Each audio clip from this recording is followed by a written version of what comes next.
Qual è l'obiettivo? Evitare ospedalizzazioni di pazienti grazie al supporto a distanza. Noi ne parliamo con il dottor Luca Poretti, che fa parte del gruppo. Benvenuto e buonasera. Buonasera, grazie per l'invito.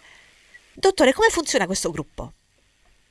Allora, semplicemente, questo gruppo innanzitutto è nato intorno a marzo 2020. Io ho cominciato a farne parte dal invece fine maggio 2020.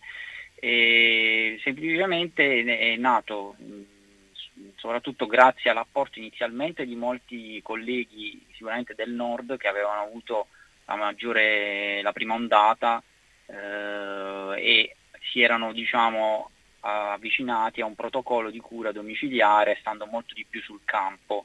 La persona interessata si rivolge al gruppo chiedendo un aiuto sullo schema, la cura da seguire, e se la persona, è della stessa città, può andare anche a visitare domiciliarmente.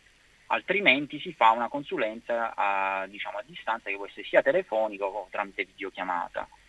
Io mi sono avvicinato a questo gruppo, come dicevo, verso maggio 2020, in quanto cercavo un attimo di comprendere come mai si parlava sempre solamente di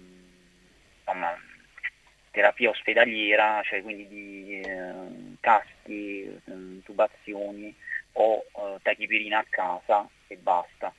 Cercavo di comprendere come mai non ci potesse essere qualcos'altro in mezzo, no? Che potesse quantomeno ridurre soprattutto la pressione ospedaliera, i ricoveri e delle stesse terapie intensive.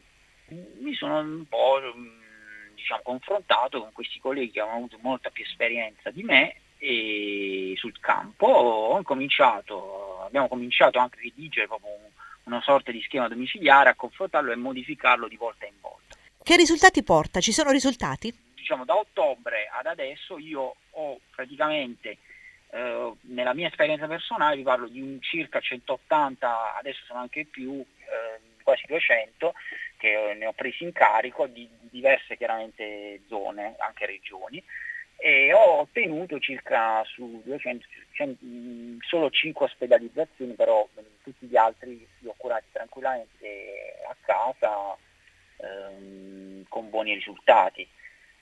Quindi la media attualmente che ha il comitato è di circa 10.000 persone in cura. Abbiamo forse avuto quei 10-15 ospedalizzati, quindi forse una media di decessi che si conta sulle dita veramente di una mano.